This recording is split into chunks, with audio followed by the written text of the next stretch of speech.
Denver. There's an energy to this city, nestled right up against the Rockies like it's constantly drawing strength from those massive peaks. You feel it in the crisp air, see it in the blend of sleek downtown towers and rugged mountain backdrops visible from almost anywhere. I'm Michael. I build things, manage construction projects, oversee real estate developments. There's a satisfaction in taking blueprints and turning them into tangible structures, foundations solid enough to withstand whatever Colorado weather throws at them. For a long time, I thought my life was built just like that. Strong, stable, secure.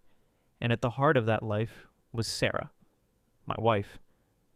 Sarah operated in a different world than mine, the polished, high-stakes realm of luxury hotel marketing. She was brilliant, ambitious, could charm a room full of jaded executives with an ease that always impressed me. While I dealt with concrete and steel, she navigated campaigns, branding, and the intricate dance of corporate hospitality. Different fields, sure, but we clicked. We shared the same core values. Hard work, family loyalty, building something meaningful, being involved in our community. We were a team. Our life together felt earned, solid. We met 7 years ago, a whirlwind romance grounded quickly by shared goals and undeniable chemistry. 5 years ago, we got married under a clear Colorado sky promising forevers we both wholeheartedly believed in. Our twin boys arrived 2 years later, two bundles of boundless energy that instantly became the absolute center of our universe. Raising them, watching them discover the world with wide, curious eyes. That was the real project, the most important structure we were building. We lived in a beautiful 4-bedroom house in a quiet suburb just south of the city, close enough to feel the urban pulse, but with enough space for the boys to run wild in the backyard. It wasn't something we'd scrimped and saved for, not exactly. My parents, successful real estate developers themselves, had gifted it to us after I'd established my own career path. They were practical people, believing, as my dad often said, in giving with warm hands. They wanted to see us enjoy the stability and the happiness right then, rather than waiting for some distant inheritance.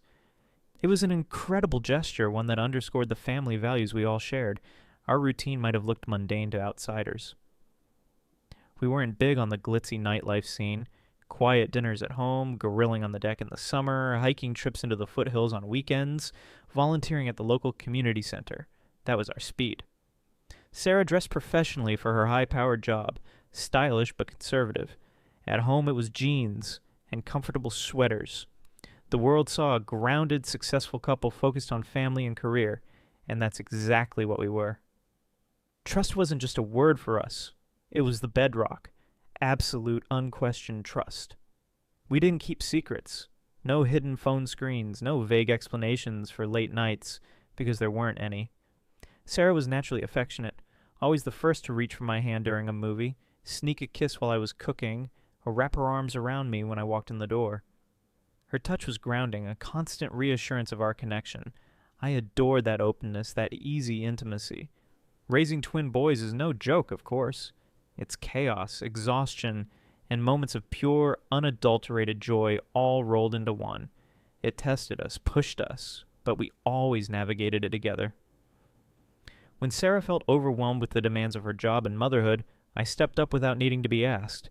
Handled bath times, bedtime stories, dealt with the inevitable toddler meltdowns. When I had a crunch time on a big project launch, she'd shield me, manage the household logistics, bring me coffee late at night. We had a rhythm, an unspoken partnership that kept things running smoothly. Disagreements happened, sure, but they never escalated. We talked things through, found solutions before resentment could take root.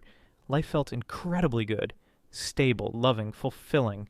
Sitting on the back deck on a cool evening, watching the boys chase lightning bugs while Sarah leaned against me, laughing softly at something one of them shouted.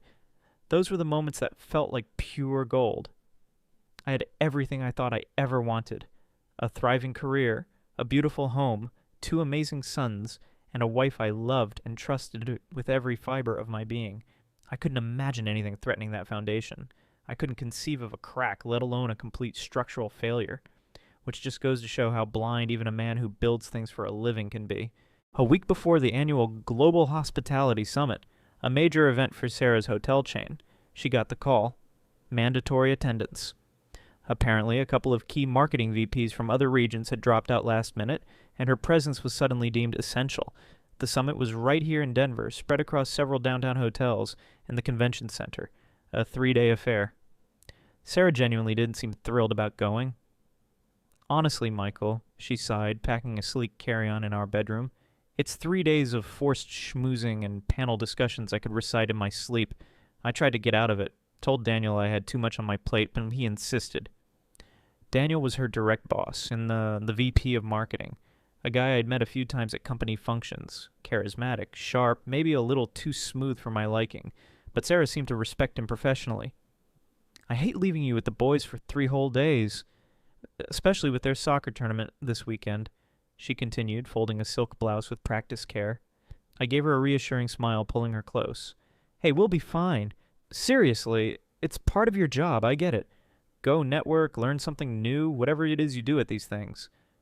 I still trusted her implicitly. Why wouldn't I? Our foundation felt rock solid. We'll hold down the fort. Just promise to bring back some of those tiny, overpriced hotel shampoos the boys love. She laughed, the sound genuine then. Deal. I'll miss you guys like crazy, though. The morning she left, after a flurry of kisses for me and the twins, I felt nothing but pride and support.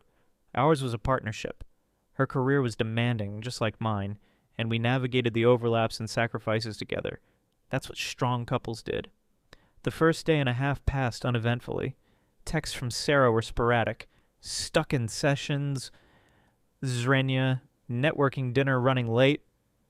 Zrenya. Missing my boys. And standard updates from a busy work trip. I wrangled the twins, managed project deadlines for my home office, and looked forward to her return. The second night, I had just gotten the boys settled into bed after a particularly rowdy bath time. Exhausted, I poured myself a bourbon and settled onto the living room sofa. Scrolling through emails on my phone. That's when the message notification popped up from Chris. Chris and I went way back, college buddies who'd stayed close, despite different career paths. He was also in Denver that week, attending a large conference on sustainable building practices. Our industries occasionally overlapped at the fringes. Chris, hey man, crazy question. Isn't Sarah at some big hotel conference this week? I smiled, typing back quickly. Me, yeah, the Global Hospitality Summit, stuck doing mandatory schmoozing lol. Why? The reply took a minute, long enough for a strange knot to begin tightening in my stomach. Chris, okay, don't freak out. I'm at the rooftop bar at the Ashton Hotel. Big conference networking thing happening here, too. Joint event, maybe? Anyway, I think I just saw her. My brow furrowed. The Ashton was one of the hotels hosting parts of Sarah's summit. Me. Probably her. She mentioned some big reception tonight. Say hi for me if you get a chance. Another pause. Longer this time. Chris. Mike? It wasn't just her. She's with some guy.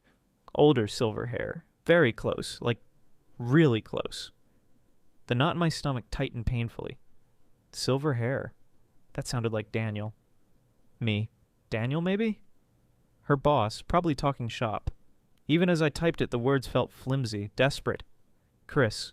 Dude, I don't think they're talking shop. Then came the follow-up message. Attachment. 1 image. My hand trembled slightly as I tapped to open it. The image resolved, sharp and clear despite the dim lighting. It was Sarah. Unmistakably Sarah. But not the Sarah I knew. She was wearing a stunning, form-fitting cocktail dress. Black, shimmering, cut lower than anything I'd ever seen her wear outside our bedroom. Her hair was styled elegantly, makeup perfect. She looked incredible. And she was leaning against the bar, laughing up at Daniel. His arm was draped possessively around her waist, pulling her flush against his expensive suit. Her hand rested high on his chest, fingers splayed intimately. The look in her eyes tilted up towards him. It wasn't professional respect. It was adoration, raw, undisguised. My breath caught. My heart started pounding, a heavy, frantic drum against my ribs. Maybe it's innocent, I grasped desperately. Maybe the angle is weird. Chris, there's more. Should I send? My fingers felt numb as I typed back. Me. Yes. Attachment 1 image, attachment 1 video. I opened the second image first, same setting, slightly different angle. They were closer now. Her head was tilted, his lips near her ear. The intimacy was palpable, undeniable. Then, the video. It was short, maybe 10 seconds, shaky as if filmed discreetly. It showed Sarah turning her face up towards Daniel. He leaned down, and they kissed. Not a peck. A deep, lingering kiss, his hand moving from her waist to cup her jaw, her arms winding around his neck. They looked completely lost in each other, oblivious to the crowded bar around them. The bourbon glass slipped from my suddenly nerveless fingers, hitting the thick rug with a dull thud, miraculously not breaking. I couldn't breathe. A wave of nausea washed over me, hot and sickening. The room started to spin. This wasn't happening. Not my Sarah. Not the woman who shared my bed, mothered my children, the woman whose loyalty I had never ever questioned. Another message from Chris. Chris. Mike, you there? Say something. It took me a moment to force my fingers to work. Me. Whoa! Is she still there? With him? Chris. Yeah, still at the bar. He just ordered another round. Me. I'm calling her right now. My hand shook violently as I dialed Sarah's number. It rang once, twice, 3 times. Then went to her cheerful voicemail greeting. Hi, you've reached Sarah. Leave a message. Bile rose in my throat. I forced my voice steady and trying to sound normal, casual. Hey, sweetheart, just checking in. Hope the summit's going well. Boys are asleep. Miss you. Call me back when you get a chance. I hung up and immediately messaged Chris. Me. Voicemail. Did she check her phone? Chris. 1 sec. Yeah. Just saw her glance down at it. Saw your name flash. Then she put it right back in her purse without reacting. Kissed him again. A cold wave, colder than any Colorado winter night, washed through me. She saw my name and ignored it, deliberately, to kiss him again. Chris. Mike, man, I am so sorry. I debated even sending this. Me. No. Thank you, Chris. Seriously, I needed to know. Chris. What are you gonna do? Me. I don't know yet. Just keep your distance. Don't let them know you saw anything. Chris. Got it. Call me if you need anything. Anything at all. I tossed the phone onto the sofa cushion. The images burned behind my eyelids, the casual intimacy, the kiss, her dress, her eyes, ignoring my call. It wasn't a misunderstanding. It wasn't innocent. It was a betrayal, stark and brutal, playing out in real time just miles away while I sat here, the trusting fool that holding down the fort. The foundation I thought was granite suddenly felt like sand, shifting and collapsing beneath my feet. Everything I believed about our life, our marriage, our trust, it shattered in that instant. The solid structure was a facade, and I had just seen the rot eating away at its core. Sarah came home from the hotel industry summit, radiating a manufactured blend of exhaustion and relief, walking straight into the web of lies she'd started spinning over the phone. There were apologies for the misunderstanding Chris's messages had apparently caused, detailed explanations involving too much champagne at a networking event, Daniel being overly friendly, and assurances about how she'd firmly put him in his place. It was a masterful performance. Plausible, tinged with just the right amount of regret, delivered with the practiced sincerity of a top-tier marketing executive. She played the part of the slightly embarrassed but ultimately faithful wife returning to her loving husband, and I played mine. Having already seen the undeniable video evidence and heard the flimsy excuses firsthand, I listened intently to her well-rehearsed story, offered reassuring noises, and pretended to accept her explanation about Chris likely misinterpreting a harmless situation. I held her when she cried crocodile tears about how stressful the summit had been, and how much she'd missed me and the boys. On the surface, everything snapped back into place. Our routine resumed. The loving facade was meticulously restored, but underneath something had irrevocably broken. The foundation wasn't just cracked, it felt like the rebar had been compromised. Her lies, though skillfully delivered, hung heavy in the air, detectable only to me. Because while I was playing the understanding husband, my mind was already working, analyzing, strategizing. Chris's photos and video weren't just a misunderstanding. The way Sarah had looked at Daniel, the possessive way his hand rested on her, the deliberate nature of that kiss, it wasn't ambiguous. And her immediate defensive lies confirmed my deepest fears. Trust hadn't just been violated, it had been incinerated. I didn't confront her further, not yet. An open battle required ammunition, irrefutable proof that couldn't be spun or explained away. And in our hyper-connected world, I knew exactly where to look for it. Sarah, like most people, lived much of her life through her devices, relying on the seamless convenience of shared family apps and cloud backups. Conveniences I had set up, conveniences she likely took for granted. We used a shared family tracking app, initially intended for safety, knowing where the boys were, coordinating pickups, or finding a misplaced phone. Sarah often forgot to adjust her settings when she traveled for work. A quick check confirmed my suspicion. Her location data from the summit trip wasn't limited to the conference hotel. There were distinct periods logged at another high-end boutique hotel across town, times coinciding with unexplained gaps in our official schedule, times when Daniel was also unaccounted for according to the conference agenda I discreetly pulled online. Red flag number 1. Then came the cloud backups. We had a shared family plan backing up photos, contacts, and basic message logs from our phones, again set up for convenience, for disaster recovery. I'd never had a reason to scrutinize her backups before. Now, navigating through the archived data felt like archaeology, digging through layers of mundane digital life, hoping to unearth a hidden truth. It didn't take long. Buried within the logs were fragments of deleted message threads. Not full conversations, but enough snippets recovered from the system's temporary storage to paint a sickening picture. Messages between Sarah and Daniel. Casual check-ins that quickly became flirtatious, planning clandestine meetups masked as client dinners or strategy sessions. And then the detail that felt like a physical blow. The use of a shared pet name. "Can't wait, sweetheart." Sweetheart. That was my name for her. The one whispered during quiet moments, the one reserved for us. Reading it in a message planning a secret rendezvous felt like a desecration. The timing confirmed it all. The affair wasn't a one-off drunken mistake at the summit.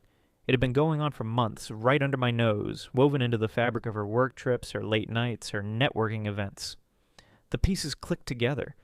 Unexplained credit card charges I'd previously dismissed as work expenses, her sudden need for more personal time, the slight emotional distance I had tried to ignore. It was all there, a hidden layer of data beneath the surface of our seemingly perfect life. The knowledge settled in my gut like cold concrete. There was no more room for doubt, no more benefit of the doubt to give. This was real. Calculated. A long-term deception. My next moves were swift and silent. The following morning, while Sarah was showering, I made 2 crucial calls from my car, using a burner phone I'd bought specifically for this purpose. The first was to Eleanor Vance, Ms. Vance, a private investigator highly recommended within certain circles for her discretion and tenacity, particularly in complex marital and corporate cases. I briefly outlined the situation, the need for concrete, irrefutable evidence of the affair's extent, meeting times, locations, anything legally admissible. She listened calmly, asked pointed questions, and agreed to take the case, assuring complete confidentiality. The second call was to Marcus Hayes, a top divorce attorney in Denver known for his aggressive approach in high-asset cases involving infidelity. I provided him with the preliminary digital evidence I'd uncovered and authorized him to begin quietly preparing the necessary filings, holding off on serving any papers until instructed. I needed Ms. Vance's findings first. When Sarah emerged from the shower, radiant and smiling, asking about plans for the day, I smiled back, played the part, discussed weekend chores, plans for the boys' soccer practice, dinner reservations. Inside, I felt like a machine executing lines of code, my emotions carefully partitioned away. The days turned into weeks. Sarah, perhaps sensing she'd successfully navigated the near miss after the summit, seemed to relax back into our routine. She was perhaps even more affectionate than usual, likely overcompensating, trying to reinforce the image of the devoted wife. There were more frequent touches, lingering kisses, enthusiastic suggestions for date nights. She played her role flawlessly, and I played mine. I reciprocated the affection, went on the date nights, listened attentively to stories about her work, filtering them now through the lens of potential lies, complimented her, initiated intimacy. I gave her the husband she expected, the man she thought she could manipulate. It was the hardest acting job of my life, requiring a level of compartmentalization I didn't know I possessed. Every smile felt like a betrayal of my own pain, every touch a reminder of hers with Daniel. But it was necessary. I needed her comfortable, unsuspecting, while Ms. Vance gathered the full picture, letting my anger show, revealing my knowledge too soon, and would only make her more cautious, potentially destroying the trail.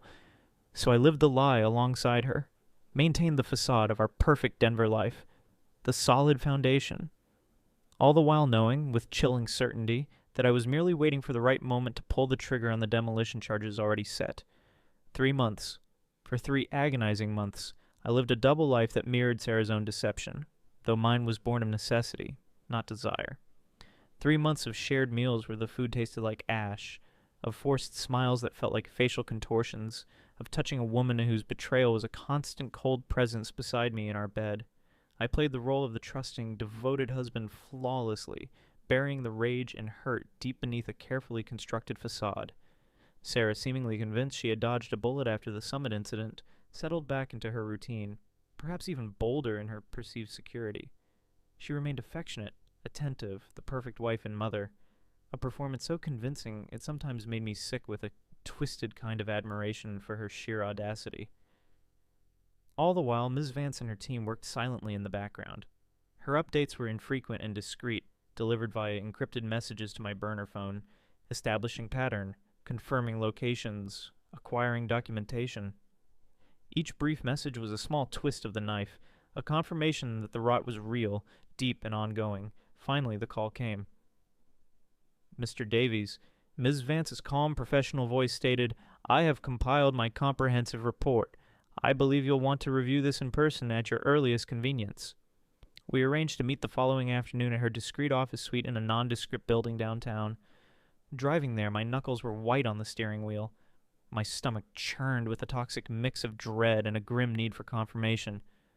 Whatever faint, desperate hope I had clung to, that maybe it wasn't as bad as I thought, that maybe she'd stopped, was about to be extinguished. Ms. Vance's office was sparse but professional, no unnecessary clutter or just functional furniture and an air of quiet efficiency. She greeted me with a firm handshake and a neutral expression, gesturing for me to sit across from her polished mahogany desk. "Mr. Davies," she began, folding her hands neatly, "I won't mince words. The situation is, extensive." She slid a thick, leather-bound binder across the desk towards me. It felt heavy, both physically and metaphorically. "Everything is documented, cross-referenced, and legally admissible where possible." My hand hesitated over the cover. "Before I open that," I said, my voice sounding strained even to my own ears, "I need to ask. The past 3 months, she's been different, attentive, affectionate, almost perfect. Not a single slip-up that I could see." Miss Vance gave a slight, knowing nod. Overcompensation is a common tactic. It often correlates with increased activity elsewhere. She gently tapped the binder. This might explain why. Let's start with Daniel. She opened the binder to the first tab labeled Daniel Vive, VP Marketing. Inside were pages of meticulous logs, time-stamped photographs, and surveillance summaries. Subjects Sarah Davies and Daniel Vive maintained consistent contact, Ms. Vance narrated, her tone level. We documented meetings at the Hotel Azure, a boutique establishment downtown, an average of 4 times per week, typically between 1 p.m. and 3 p.m. on weekdays. 4 times a week, like clockwork. During her extended lunch breaks, masked as off-site client meetings or strategic planning sessions. The photos, though taken discreetly from a distance, were damning.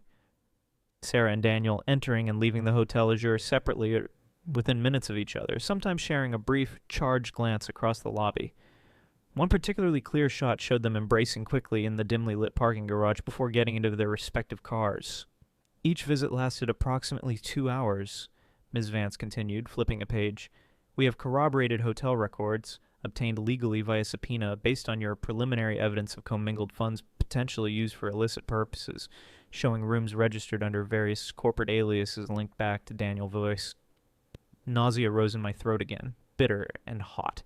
4 times a week, for months, while playing the loving wife at home. I clenched my jaw, forcing myself to remain composed.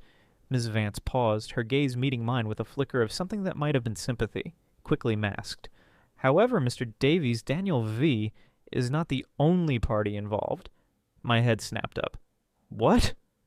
She turned to the second tab, this one labeled Harrison Augertion CEO.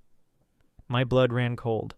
Robert Harrison, the CEO of the entire hotel conglomerate, a titan of the industry, married for 30 years, prominent figure in Denver society.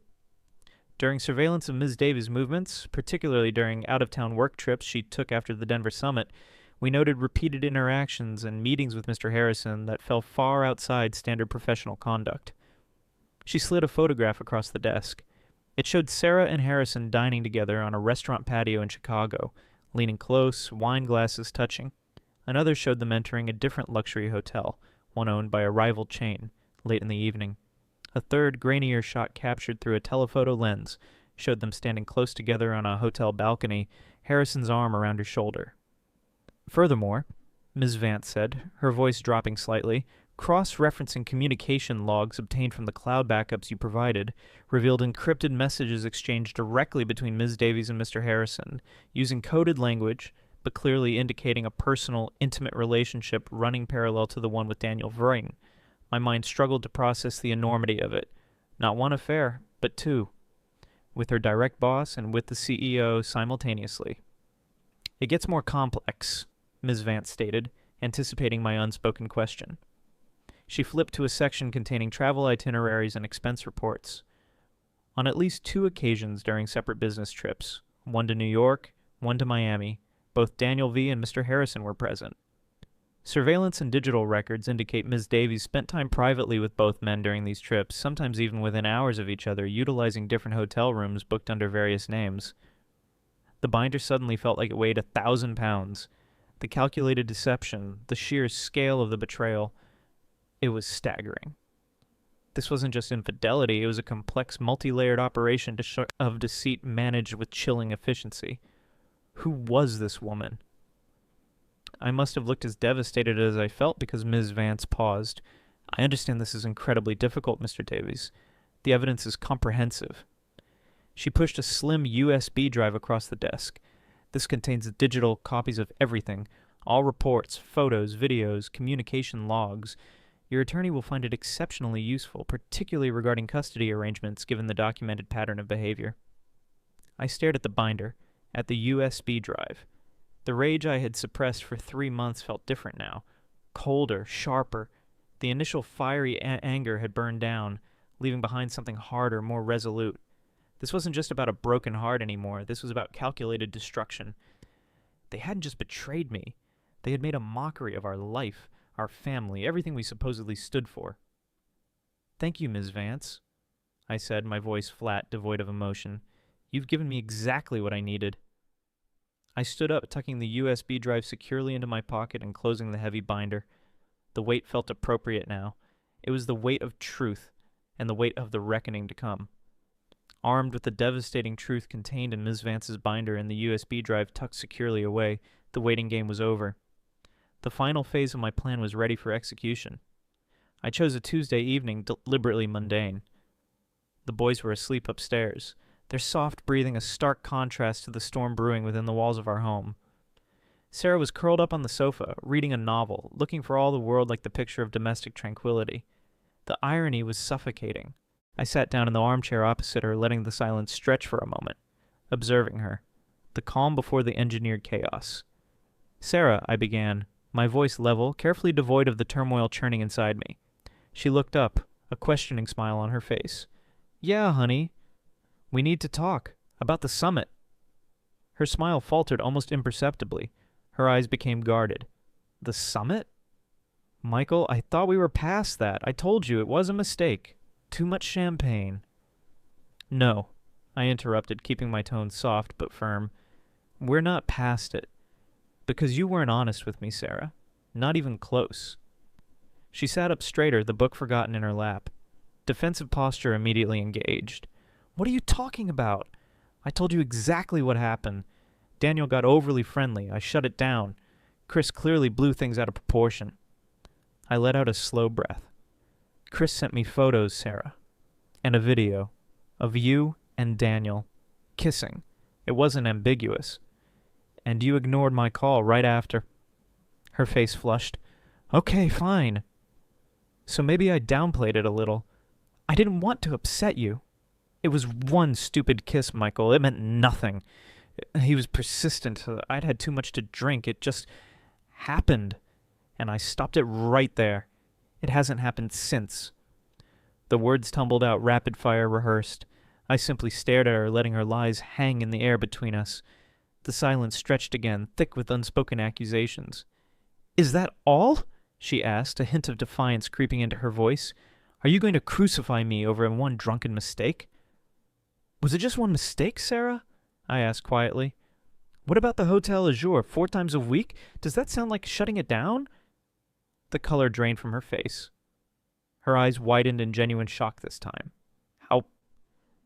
How do you know about that?" "Let's just say I started looking closer after the summit," I replied vaguely. "After you lied to me so easily over the phone, and then again when you got home." I leaned forward slightly. "What about the messages, Sarah? The ones calling him sweetheart? My name for you?" Her composure shattered. Her jaw worked, but no sound came out. Tears welled instantly in her eyes. Real ones this time, born of panic, not performance. "Michael, I don't know what to say." It got out of hand. I made a terrible mistake. I was stressed, unhappy with things at work. "Unhappy?" I echoed, the word laced with ice.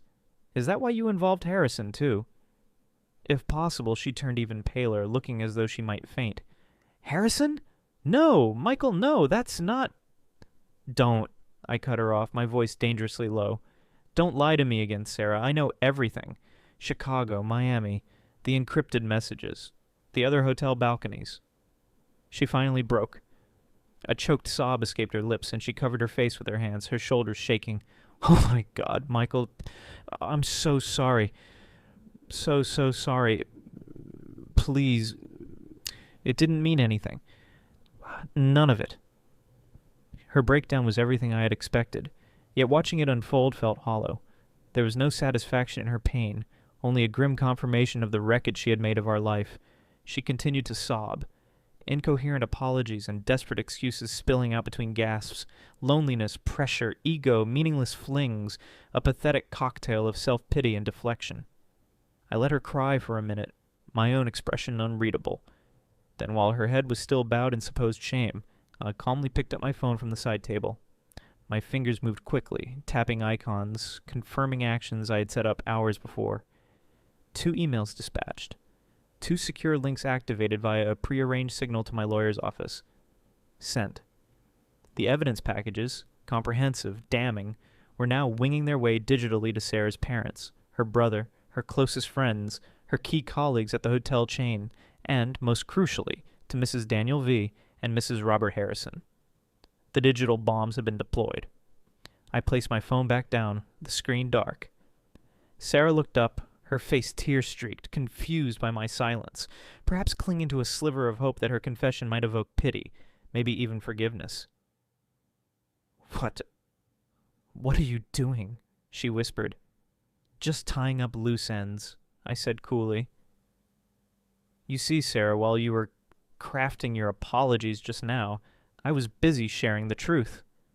Her eyes searched mine uncomprehending. "The whole truth," I clarified. "The messages, the photos, the videos, the hotel logs, everything. It's all on its way right now. To your parents, your brother, your best friend Chloe, your colleagues who admire you so much." I paused, letting the weight of it sink in. "Oh, and of course, to Daniel, his wife, and to Mrs. Harrison. I felt they deserved to know exactly who their husbands have been spending time with, and who you really are." The transformation was instantaneous. The desperate tears vanished, replaced by a look of pure, unadulterated horror. Her mouth opened, then closed again. She stared at me, aghast, the full implication of my actions crashing down on her. Her carefully constructed world, both personal and professional, was not just collapsing. It was being publicly, brutally dismantled. You wouldn't," she breathed, shaking her head in disbelief. "Michael, how could you?" The fury, the sense of utter betrayal radiating from her was palpable, but beneath it I saw something else. The terror of exposure, the final shattering loss of control. Her performance was over. The real consequences were just beginning, and I felt nothing but the cold, clean satisfaction of a plan perfectly executed. The fallout from my digital bombardment was immediate and catastrophic, just as I'd intended.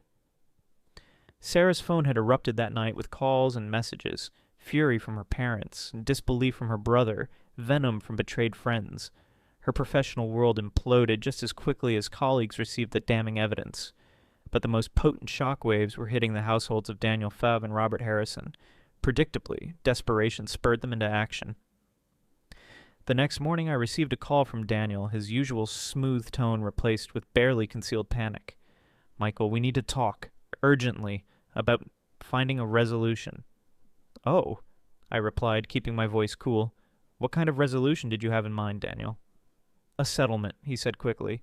"Generous to compensate you for the distress caused, and to ensure this goes no further."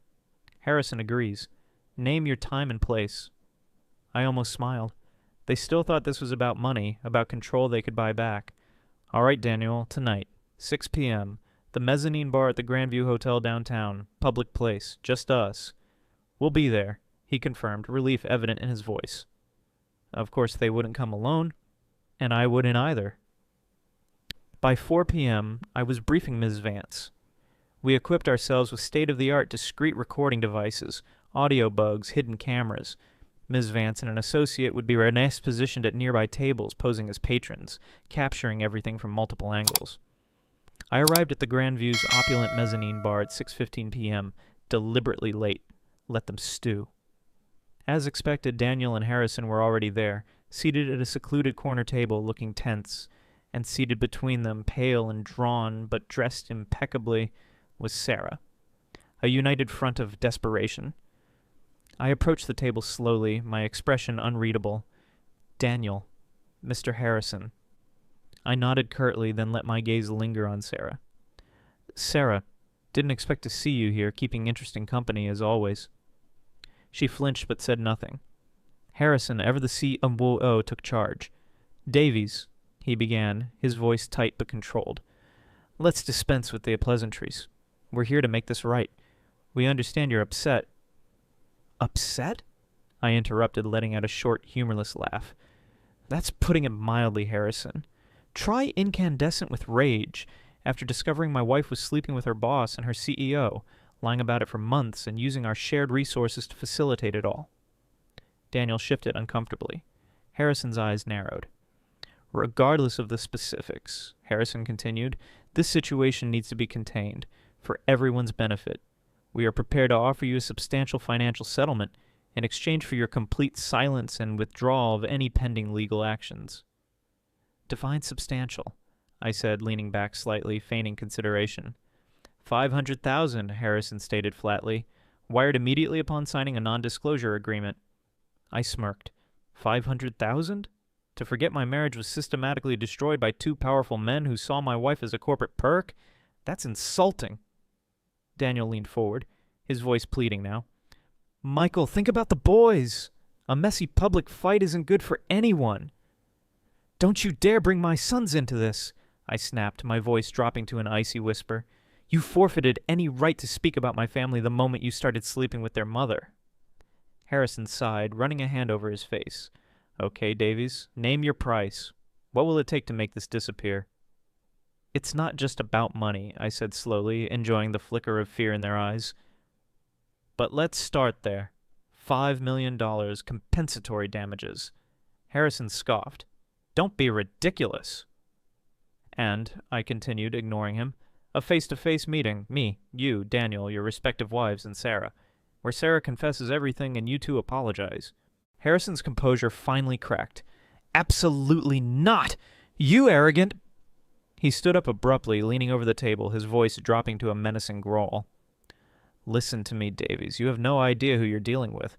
You drop this now. Take maybe $100,000 for your trouble. If word of this gets out, if my wife finds out, I will crush you.